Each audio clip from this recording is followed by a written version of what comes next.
ఈరోజు కూడా ఈరోజు ప్రతిపక్షంలో ఉన్నా కూడా నేను చెప్తా ఉన్నా, గర్వంగా కూడా చెప్తా ఉన్నా, ఈరోజుకి కూడా జగన్ అబద్ధాలు ఆడడు, జగన్ మోసం చేయడు. మళ్ళీ చంద్రబాబు చెప్పిన మాదిరిగానే అంతకన్నా ఎక్కువ అబద్ధాలు మనం చెప్పుంటే బాగుండేదేమో, ఆ 10% మనతోనే నిలిచి ఉండేవాళ్ళేమో, అలా చేసి ఉంటే బాగుండేదేమో అని చెప్పి కూడా చాలామంది కనిపించవచ్చు కూడా. మరీ జగన్ ముక్కుసూటి మనిషి, మరీ జగన్ రాజకీయాలలో మరీ నిజాయితీగా ఉంటాడు, ఇంత నిజాయితీగా ఉండడం కరెక్ట్ కాదేమో అని. కానీ ఒకటే చెప్తా ఉన్నా, ఓడిపోయిన పర్వాలా, అధికారం కోసం అబద్ధాలు చెప్పడం, అధికారం కోసం మోసం చేయడం ధర్మం కాదనే, న్యాయం కాదనే జగన్ ఎప్పుడు నమ్ముతాడు. 2014లో కూడా ఇదే నమ్మాను. సాధ్యం కానిది సాధ్యం కాదు అని నేను చెప్పాను. చంద్రబాబు నాయుడు ఏమో వ్యవసాయ రుణాలు మాఫీ దగ్గర నుంచి అన్నీ కూడా చేస్తానని చెప్పి, ఆ తర్వాత మళ్ళీ 2019 వచ్చేసరికి చేయక ప్రజలు రెట్టించిన ఉత్సాహంతో మళ్ళీ మనల్ని తీసుకొచ్చారు. మళ్ళీ ఈరోజు కూడా అదే జరుగుతుంది.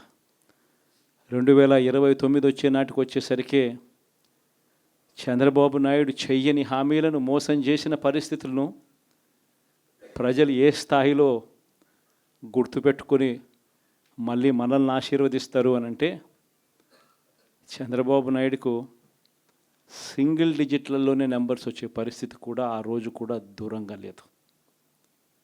ఇది వాస్తవం. ఈరోజు మనం చేసిన మంచి ఎక్కడికి పోలేదు. మనం విశ్వసనీయతతో చేసిన రాజకీయాలు కూడా ఎక్కడికి పోలేదు. ప్రజలకు మళ్ళీ దగ్గరయ్యే కార్యక్రమాలు, ప్రజలకు తోడుగా ఉండే కార్యక్రమాలు, ప్రజల తరపున పోరాటం చేసే కార్యక్రమాలు కూడా జరుగుతాయి. అసెంబ్లీలో బహుశా మనం చేయగలిగింది తక్కువే ఉంటుంది. ఎందుకంటే మనకు వచ్చిన సంఖ్యాబలం కూడా చాలా తక్కువే. పైగా కౌరవ సామ్రాజ్యం లేకపోతా ఉన్నాం.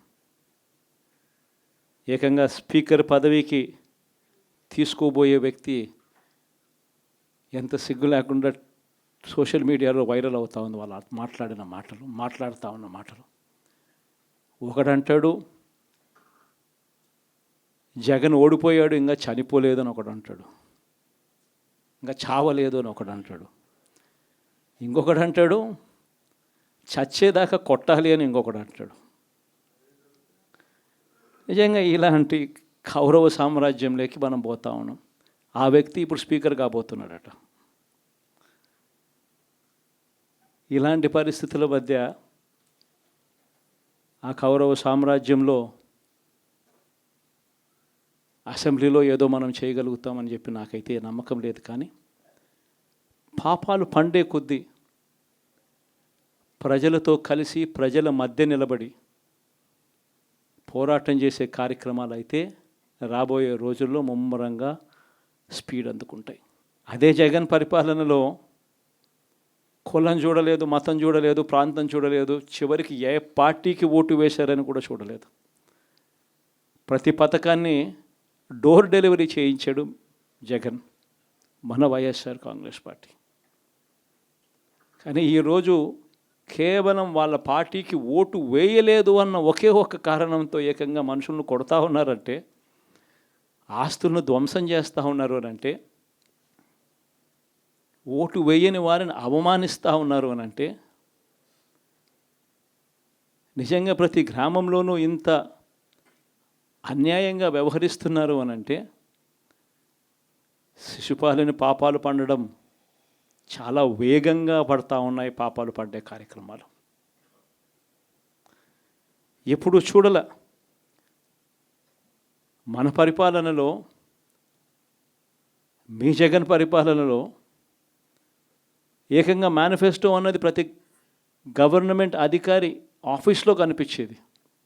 కలెక్టర్ల కార్యాలయాల్లో మొదలు పెడితే సెక్రటరీల కార్యాలయాల దగ్గర నుంచి, హెచ్ఓడి కార్యాలయాల దగ్గర నుంచి ముఖ్యమంత్రి కార్యాలయాల్లో మన మేనిఫెస్టో కనిపిస్తూ ఉంటే, కనిపించే పాలన మనదైతే, ఇప్పుడు హోర్డింగులు పెడుతున్న రెడ్ బుక్ అని హోర్డింగులు పెట్టి ఆ రెడ్ బుక్లో కక్ష సాధింప చేయబోయే అధికారులు ఎవరు, ఎవరిని కొట్టాలి, ఎవరిని నాశనం చేయాలి అని చెప్పి ఏకంగా పేర్లు రాసి రెడ్ బుక్ అని చెప్పి దాన్ని ప్రకటించి ఏకంగా హోర్డింగులు పెట్టి ఆ రెడ్ బుక్ అనేది ఏదో ఘనకార్యం చేస్తూ ఉన్నట్టుగా రెడ్ బుక్స్లో ఉన్న పేర్లన్నింటినీ కూడా మేము వాళ్ళని కొడతాము, వాళ్ళని చంపుతాము, వాళ్ళ మీద అఘాయిత్యాలు చేస్తాము, అన్యాయాలు చేస్తాము అని చెప్పి ఏకంగా నిస్సిగ్గుగా దౌర్జన్యం చేస్తూ ఉన్న పరిస్థితులు కనిపిస్తూ ఉన్నాయి.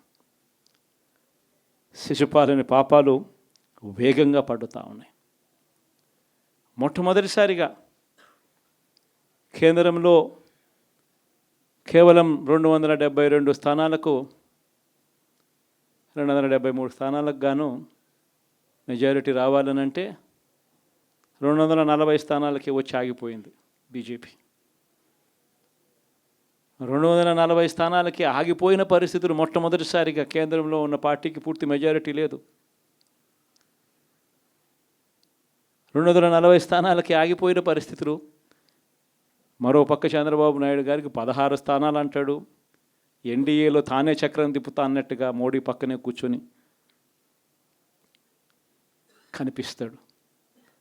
మరి ఇలాంటి పరిస్థితుల్లో కూడా రాష్ట్రానికి రావాల్సిన ప్రత్యేక హోదా అడక్కపోవడం, మరి ఇలాంటి పరిస్థితుల్లో కూడా రాష్ట్రానికి రావాల్సిన ప్రత్యేక హోదా అడక్కపోవడం, అడిగి సాధించుకోకపోవడం శిశుపాలుని తప్పుల్లో, వరుస తప్పుల్లో, పాపాల్లో ఇవన్నీ కూడా బాగాలే. ఇటువంటి పరిస్థితుల్లో కూడా రాష్ట్రానికి రావాల్సినవి, కావాల్సినవి అడగలేని పాలన, అడగలేని మనిషి రాష్ట్రానికి ఏం సమాధానం చెప్తాడు, రాష్ట్ర పిల్లలకి ఏం సమాధానం చెప్తాడు, రాష్ట్రంలో ఉన్న యువకులకు, పిల్లలకు ఏం సమాధానం చెప్తారు? శిశుపాలుని పాపాల్లో ఇవన్నీ కూడా ఇప్పటికే వేగంగా కూడా అందుకుంటా ఉన్నాయి. అదే జగన్ ఉండింటే, అదే వైఎస్ఆర్ కాంగ్రెస్ పార్టీ పాలన ఉండింటే ఈ పాటికే విద్యా దీవెన బటన్ అయిపోయి ఉండేది. జనవరి, ఫిబ్రవరి, మార్చికి సంబంధించిన క్వార్టర్కి సంబంధించిన Vidya Deevena fee reimbursement pending. అదే జగన్ ఉండింటే ఏప్రిల్లో ఇవ్వాల్సిన Vasathi Deevena first instalment pending. ఇప్పటికే రైతు భరోసా పెండింగ్, అమ్మఒడి పెండింగ్, చివరికి చిన్న అమౌంట్ అయిన మత్స్యకార భరోసా కూడా పెండింగ్. అదే జగన్ ఉండింటే ఈ పాటికి ఇన్ని బటన్లన్నీ ఈ పాటికి అయిపోయి ఉండేటివి. ఒక్క జగన్ తప్పుకోవడంతో, ఒక వైఎస్ఆర్సీపీ పాలన పోవడంతో ఈరోజు అమ్మఒడి బటనింగా రాలా, రైతు భరోసా బటనింగా రాలా, విద్యా దీవెన పెండింగ్, వసతి దీవెన పెండింగ్.